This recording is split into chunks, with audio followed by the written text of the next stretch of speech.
My name is Julian Hale. I'm 32 years old, and I work as a marine biologist at the Coastal Conservation Center in Seattle, Washington. For most of my life, I believed that dedication and purpose mattered more than appearances. I was wrong, at least in my family's eyes. Growing up in the Hale household meant living under a microscope of expectations I never quite fit. My mother, Marilyn, 59, spent her days hosting charity luncheons and making sure everyone knew our family name carried weight. My father, Douglas, 61, nodded along to whatever she said, his silence a permanent stamp of approval on her worldview.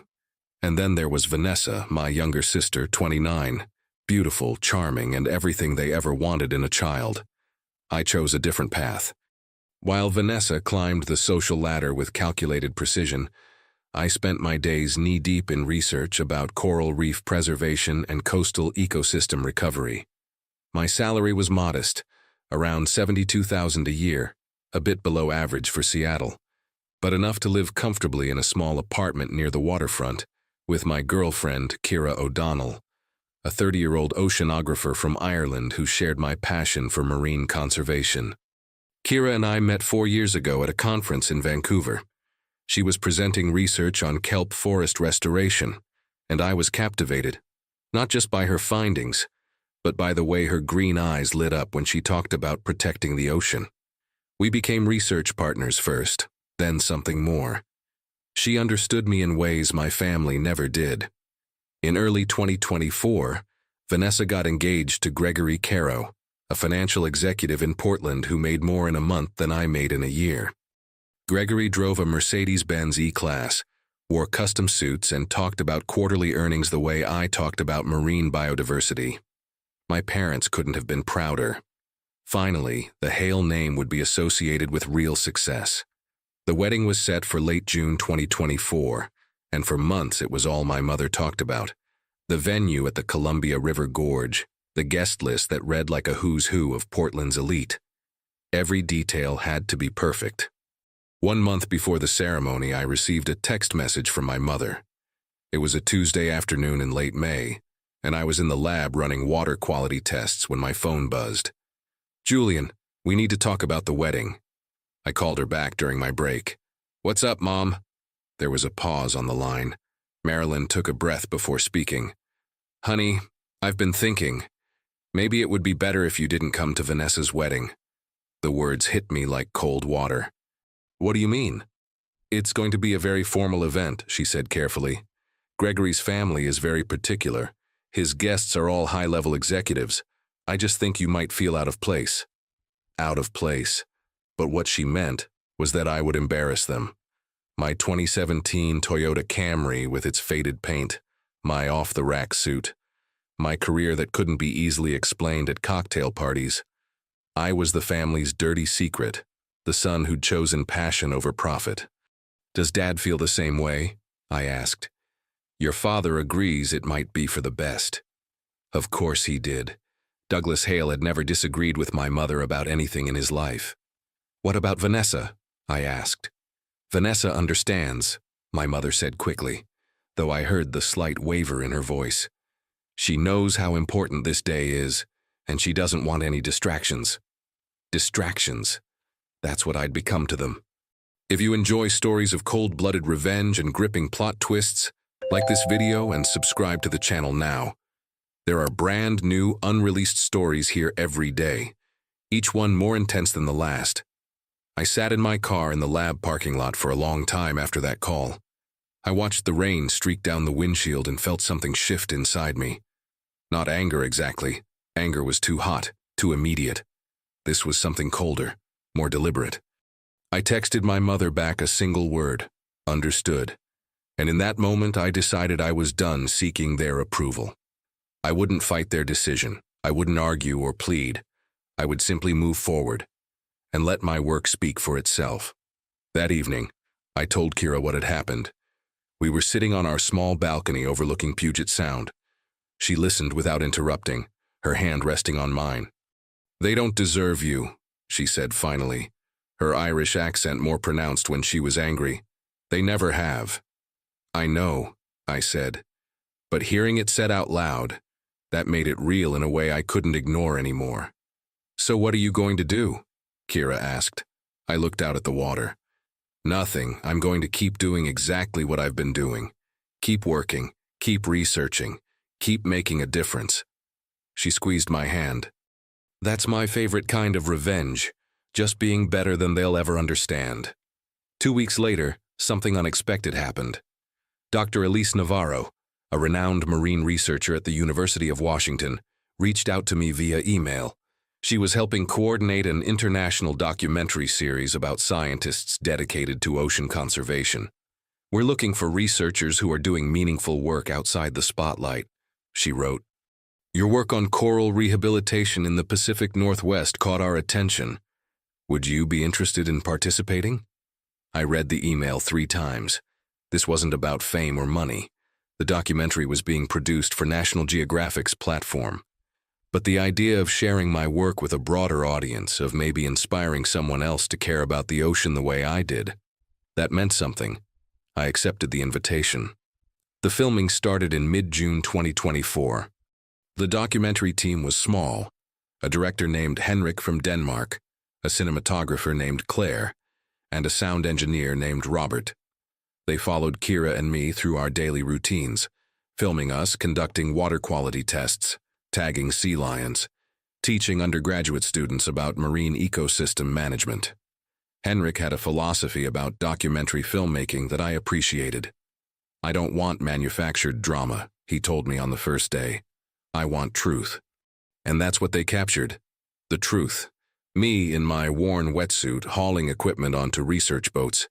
Kira explaining tidal patterns to middle schoolers, the 2 of us staying up late analyzing data in our cramped home office. During one filming session, Henrik asked me about my family.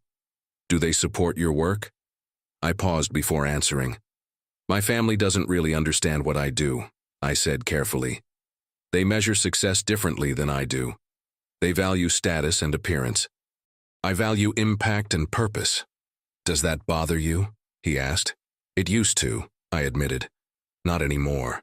I've learned that the people who matter will see your value without you having to explain it." Kira added, "Julian's family doesn't realize that 20 years from now, no one will remember who drove the fanciest car, but people will remember who tried to save the planet." That footage made it into the final cut. About halfway through filming, Kira and I made a decision that felt both spontaneous and inevitable. We were sitting on the beach at Whidbey Island after a long day of filming coastal erosion patterns. The sun was setting, and she turned to me with that look she got when she was about to say something important. "What if we got married this summer?" she asked. I blinked. "This summer? Like soon? Why not?" She shrugged. "We've been together 4 years. We both know this is it. And I don't want some elaborate production with 200 guests who barely know us. I want something real." I thought about Vanessa's wedding, the one I'd been uninvited from. The extravagant venue, the designer dress, the carefully curated guest list designed to impress rather than celebrate. "Yes," I said. "Let's do it." We planned the wedding for late July 2024. The ceremony would be simple, right there on Whidbey Island at sunset, with maybe 30 guests. Our colleagues from the lab, some grad students we'd mentored, Dr. Navarro, Dr. Martin Rains, a marine ecology professor from Stanford, who'd been my mentor during graduate studies. When we told Henrik about our plans, he asked if we'd mind them filming the wedding for the documentary. "It would be a beautiful conclusion to your story," he said. Kira and I looked at each other and nodded. Why not? Our wedding wasn't about impressing anyone. I didn't tell my family about the wedding. Not out of spite, but because it simply didn't occur to me to invite them. They'd made it clear where I stood in their hierarchy of importance. The wedding happened on a Saturday evening in late July 2024. The weather cooperated, warm but not too hot, with a light breeze coming off the water. Kira wore a simple white dress she'd found at a boutique in Ballard for $400. I wore khakis and a blue button-down shirt. Dr. Navarro officiated. She'd gotten ordained online specifically for the occasion, which made us laugh. Our vows were short and honest. I promised to be her partner in work and life, to support her research and her dreams, To always choose substance over show. She promised the same. Henrik and Claire captured everything with 2 discreet cameras, not as a performance, but as a moment of genuine joy. Later, we had a barbecue on the beach. Someone brought a guitar. We stayed until the stars came out, talking and laughing with people who'd become our chosen family. It was perfect. Not because it was expensive or impressive, but because it was real. The documentary aired in late January 2025. Henrik had titled the series Guardians of the Blue, 6 episodes profiling scientists around the world. Kira and I were featured in episode 4. I didn't expect much from it. Documentary series about environmental science rarely went viral. But something about our episode resonated with people in a way none of us anticipated. Maybe it was the authenticity of our story. 2 people who'd chosen purpose over profit and found genuine happiness. Maybe it was the footage of our beach wedding, so starkly different from the elaborate productions people saw on social media. Maybe it was the moment when I talked about my family not understanding my work. Whatever the reason, the episode started getting shared. First on environmental forums, then on broader platforms. Someone posted a clip of our wedding vows on YouTube with the caption, "This is what real success looks like," and it got 3 million views in 2 weeks. The Seattle Times ran a feature story titled, "Local Marine Biologist's Work Inspires International Audience." My inbox exploded with interview requests, speaking invitations, and messages from people saying our story had inspired them to pursue their passions instead of chasing status. Universities started reaching out about research collaborations. A marine conservation nonprofit in California offered me a position as their chief scientific advisor, a role that would nearly triple my salary. I declined that offer. Kira and I liked our life in Seattle. My parents, I learned later, found out about the documentary when one of my mother's book club friends mentioned it.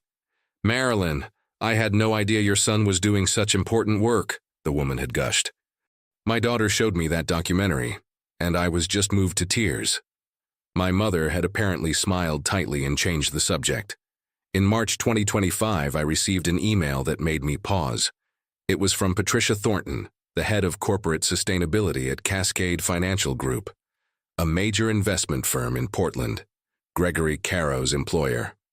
"Dr. Hale," the email began, "we've been following your work with great interest since seeing Guardians of the Blue.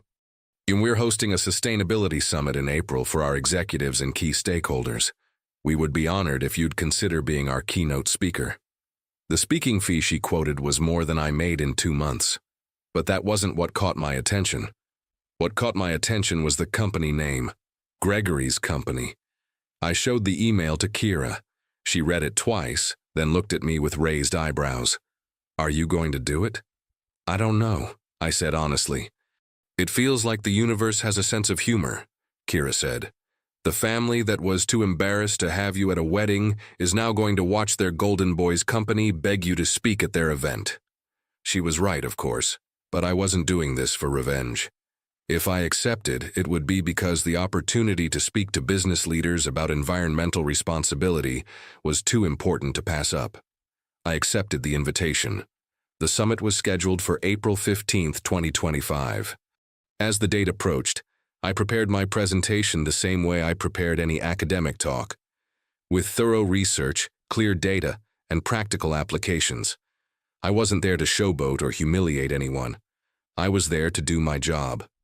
The morning of the summit, I put on my best suit, a navy blue one I'd bought 5 years ago for conference presentations. It was off the rack from Macy's, probably cost $250, with a small stain on the inside pocket. Still, it was well cared for, having served me faithfully through dozens of professional events. Kira helped me with my tie. "You're going to be great," she said, kissing my cheek. "Just be yourself." The event was held at the Cascade Financial Group headquarters in downtown Portland, a gleaming glass tower with panoramic views of the Willamette River. The lobby had that particular smell of expensive everything: polished marble, fresh flowers, success. Patricia Thornton met me at reception. "Dr. Hale, we're so thrilled you could join us. Your work is truly inspiring." She led me to the auditorium, a state-of-the-art space that seated about 300 people. "We have a full house," she said proudly. "All our senior executives, several board members, and key clients."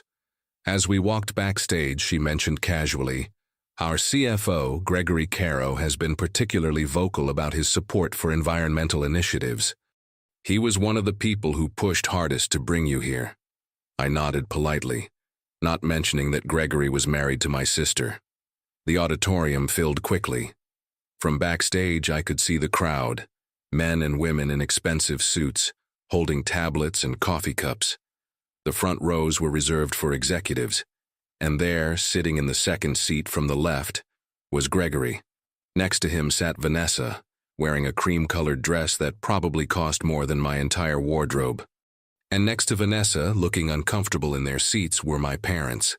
My mother's face was pale. My father stared straight ahead, his jaw tight. They had no idea I was the speaker. The program listed me as Dr. Julian Hale, Chief Researcher, Coastal Conservation Center. But apparently they hadn't made the connection. Patricia walked to the podium to introduce me. The room quieted. "Ladies and gentlemen, we are honored today to host a scientist whose work has captured international attention and inspired countless individuals to reconsider their relationship with our oceans. Dr. Julian Hale has spent the past decade researching marine ecosystem restoration, and his recent documentary feature has sparked a global conversation about the value of purpose-driven work. Please join me in welcoming Dr. Hale." The applause was polite but genuine. I walked onto the stage. My mother's face had gone from pale to white. Vanessa's eyes were wide with shock. Gregory looked confused. My father simply stared, motionless. I stepped up to the podium, adjusted the microphone, and smiled at the audience. "Thank you for having me," I said. "I want to talk to you today about a question that doesn't get asked enough in boardrooms and investment meetings. What will your legacy be when the profit margins are forgotten?" And then I began to speak about the work I loved, the oceans that needed protection, and the responsibility we all shared for the planet's future. The room was absolutely silent, hanging on every word. I spoke for 45 minutes. I talked about coral reefs dying in the Pacific, about plastic pollution, about the responsibility that came with wealth and influence. I presented data on how corporate investment in sustainable practices could make a measurable difference. I showed footage from my research, underwater shots of healthy kelp forests we'd helped restore, sea lion populations recovering in protected areas, coastal communities thriving when they prioritized conservation. I spoke calmly, without theatrics, because this wasn't about my family. This was about the work. This was about using this platform to say something that mattered. When I finished, the room erupted in applause, not polite corporate clapping, but genuine, sustained applause. People stood. The CEO, a silver-haired man named Richard Westbrook, stood first, and the rest of the room followed. I looked at the front rows.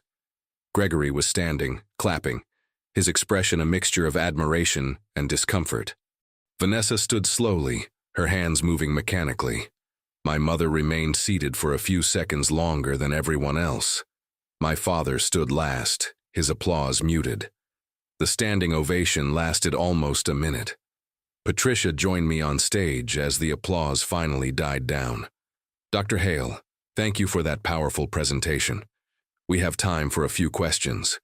Hands shot up immediately. A woman in the third row asked about specific investment strategies for marine conservation. A man near the back wanted to know how companies could measure their environmental impact. I answered each question thoughtfully. Then Gregory raised his hand. Patricia pointed to him. "Yes, Mr. Caro." Gregory stood, and I saw him glance at Vanessa before speaking. "Dr. Hale, your work is clearly exceptional. I'm curious, what drives someone to dedicate their life to this kind of research, especially when there are more lucrative career paths available?" It was a loaded question. He was asking why I'd chosen this life, when I could have chosen something more prestigious, more profitable. It was the same question my family had been asking silently for years. I looked directly at him when I answered. "I think we all have to decide what we're working toward. Some people work for recognition. Some work for money. Some work for status. I work because I believe the ocean matters more than my bank account. I work because 50 years from now, I want to know I spent my time on something that actually mattered. And honestly, I sleep better at night knowing my choices are aligned with my values. The room was silent. Gregory sat down slowly. A few people near him nodded in agreement. After the Q&A ended, I was swarmed. Executives handed me business cards. Young analysts told me the documentary had inspired them. Patricia thanked me profusely. Through the crowd, I could see my family standing near the exit. They weren't approaching me, but they weren't leaving either. They just stood there, uncertain, like guests at a party where they suddenly realized they didn't belong. Eventually, the crowd thinned. I gathered my notes and laptop. That's when my mother approached. "Julian," she said softly. I turned to face her. Up close, I could see the strain in her expression. My father stood a step behind her, silent as always. Vanessa and Gregory hung back watching. "That was quite a presentation," my mother said, her voice barely above a whisper. "We had no idea you'd be speaking here today." "I wasn't aware you'd be attending," I replied evenly. She fidgeted with her purse strap. "We came to support Gregory." A pause. She blinked rapidly. "We didn't know your work had become so prominent." "It hasn't changed," I said. "I'm doing the same work I've always done. The same work I was doing when you told me not to come to Vanessa's wedding because it might embarrass you." My mother flinched. Behind her, Vanessa looked at the floor. Gregory shifted uncomfortably. My father remained expressionless. "Julian, My mother started, her voice catching. "It's fine," I interrupted, keeping my voice calm. "You made it clear what mattered to you. You valued appearance over substance, status over character. I understand that now, and honestly, I'm grateful. Because it freed me from trying to be someone you'd approve of. It let me focus on work that actually matters." "We're still your family," my father said, speaking for the first time. I looked at him, this man who'd spent my entire life nodding along to my mother's judgments, never once standing up for me. "Family shows up," I said quietly. "Family supports you even when they don't understand you. Family doesn't uninvite you from weddings because you're an embarrassment. You might be related to me by blood, but you stopped being my family a long time ago." My mother's eyes filled with tears, but I felt nothing. No anger, no satisfaction, no pain. Just a distant sort of observation, like watching strangers react to news that didn't concern me. "If you'll excuse me," I said. "I have a 3-hour drive back to Seattle and Kira's waiting for me." I walked past them toward the exit. Vanessa called after me. "Julian, wait." I stopped but didn't turn around. "I'm sorry," she said, her voice cracking slightly. "I should have fought for you to be at my wedding. I was wrong." I turned to look at her. My little sister, who'd always been the favorite, who'd never had to fight for approval because it was handed to her freely. She looked genuinely upset, and maybe she was. But apologies after the fact didn't undo the message that had been sent. "I hope you're happy, Vanessa," I said. "I really do. But I'm not interested in revisiting the past. I've moved on, and I had. That was the truth of it." Standing there in that glass tower, having just received a standing ovation from 300 people who valued my work, I realized I'd stopped caring about my family's approval months ago, maybe even years ago. The documentary didn't give me value. The speaking engagement didn't prove my worth. I'd always had value. They'd just been too concerned with image to see it. I left the building and walked to my car. The same 2017 Toyota Camry I'd been driving when my mother told me I'd embarrass them. It had 140,000 miles on it now, a cracked windshield I kept meaning to replace, and a coffee stain on the passenger seat. It was modest and practical and absolutely perfect for who I was. I drove home to Seattle, back to the small apartment overlooking the water, back to Kira and our cluttered home office, back to my real life. When I walked through the door, Kira looked up from her laptop. She'd been tracking the summit online. "How did it go?" she asked, though the smile on her face told me she already knew. "Standing ovation," I said simply. She stood and wrapped her arms around me. "I'm so proud of you," she whispered. "Not because of the applause, but because you stayed true to yourself through all of it. And that, more than anything else, was what mattered. The aftermath played out predictably. Word spread quickly through Portland's social circles that the keynote speaker at Cascade Financial Group's Sustainability Summit was the same Julian Hale that Marilyn Hale had excluded from her daughter's wedding. The story had everything society loved: hypocrisy, comeuppance, the underdog vindicated. My mother's reputation took a hit. The woman who'd excluded her own son because he didn't meet her standards of success had missed watching that same son become internationally recognized for work that actually mattered. Vanessa faced questions about why her brother hadn't been at her wedding. Gregory found himself associated with a family that had publicly valued status over substance. But I didn't gloat. I didn't follow their social decline. I simply kept working. 5 months later, in September 2025, Kira and I bought a small house near the water in Edmonds, a quiet town north of Seattle. The modest 3-bedroom place cost us $480,000. We set up a proper home office, adopted a rescue dog named Skipper, and continued our research. I still drove the Camry. We still shopped at Costco and cooked dinner at home most nights. Nothing about our actual lives changed. My family reached out a few more times, awkward emails, tentative phone calls. I responded politely but distantly. I wasn't interested in reconciliation or closure. I'd built a life I was proud of, surrounded by people who valued me for the right reasons. That was enough. The documentary continued to resonate with people. I received messages almost daily from viewers who said it inspired them to pursue meaningful work over prestigious careers, to value purpose over profit. Now, looking back from where I sit today in October 2025, I can see the whole arc clearly. A year ago, I was the family embarrassment. Today, I'm doing the same work, living the same values, but the world sees it differently. Nothing about me changed, only the spotlight moved. Because in the end, I'd won without fighting. I'd proven my worth without trying to prove anything. I'd built a life of substance while they'd spent years curating an image that crumbled the moment it was tested. My revenge, if you could call it that, was simply living well, living honestly, choosing work that mattered and people who valued authenticity over appearance, and watching from a distance as the family that had been too embarrassed to have me at a wedding was forced to applaud the man they'd underestimated.